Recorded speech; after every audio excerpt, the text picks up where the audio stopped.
the gentleman from California, Mr. Duarte, for 5 minutes. Well, I'm a people in Washington, and I would seek to understand more about what you do. I think it's underappreciated, the 245 million acres in Bureau of Land Management. Looks pretty good to me from the air. I don't see every inch of it by any means mined and developed with gas rigs. Not that those things bother me much when they're done properly and sustainably and effectively by operators that know what they're doing. What does bother me a lot are some of the mismanaged lands in California, the forests that burn, purportedly because of climate change, but from my angle on the kaleidoscope, we've neglected them. We've turned those forests over to the priorities of the conservation groups for a few decades, and now they're burning out of control, and we're getting no value from that. You know, you see some bumper stickers around rural communities that say, graze it, log it, or watch it burn, and I believe we should be grazing it and logging it in California, much like we should be doing in South Dakota and Wyoming. I would invite you, Governor Noem, and then you, Governor Gordon, give us some detail. Talk to us about the things you think about to be effective resource managers on your ranches and how those lead to not only the conservation of the resources on your ranches, but how instead of the government coming out with resource conservation monies and paying billions of dollars to have somebody do it for them, for us, you guys do a lot of environmental services for free because, God forbid, we'll try and accept it, you make a few nickels once in a while doing it. Please explain the business of being a ranch owner to us, please. I would say for most ranchers, thank you, Congressman, for the question. For most ranchers, it's not a business model. It's their family legacy.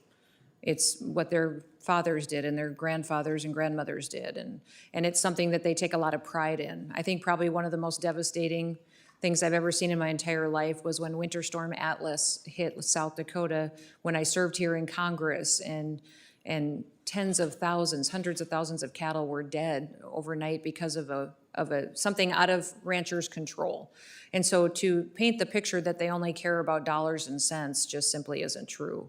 And they make management decisions how best to support that herd, but also how to support that land and how to protect it. They're putting in investments to access water, and they're putting in different resources in order to manage noxious weeds. You could go anywhere in South Dakota and see that the private land and land in cooperation with ranchers is better cared for than much land that would be under a government jurisdiction or at the federal level. What's interesting to me is that if you look at BLM and what their mission is that it specifically is to use the land. It's a land management agency, and it's supposed to consider conservation in every activity that conducts it. When you start prioritizing one over the other, the entire mission of the agency fails. And the way that they're approaching this by declaring this not a major rule completely eliminates any of the scientific facts they would need to even know if this rule is going to work. When the former congressman over here was chatting about conspiracy theories, this whole proposed rule is a conspiracy theory. They are avoiding federal law. They will never do, they may not even, under one of their processes they've established in this rule, even require these rules to be listed in the Federal Register anymore. Under the ACEC process, they're taking away all public input, potentially, in how they're going to create intact landscapes, which means the public will have no input, and they can immediately implement it overnight, which is not the authority of BLM. So I'm incredibly surprised by how this rule came forward because of how it's established, and it's ignoring the long set precedent that ranchers take every day to manage lands and not asking for their input. Thank you.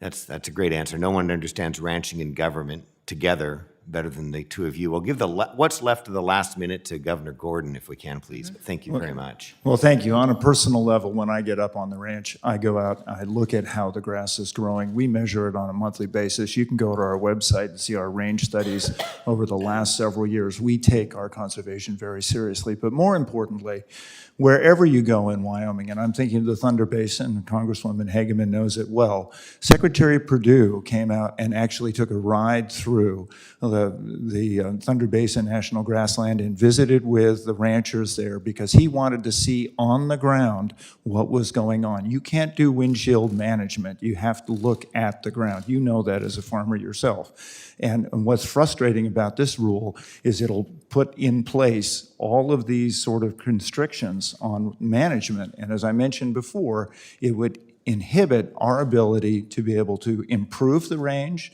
and to be able to sustain the range so that our sage-grouse populations could happen. You know from being from California that dead and dying material oxidizes. It doesn't produce anything except CO2.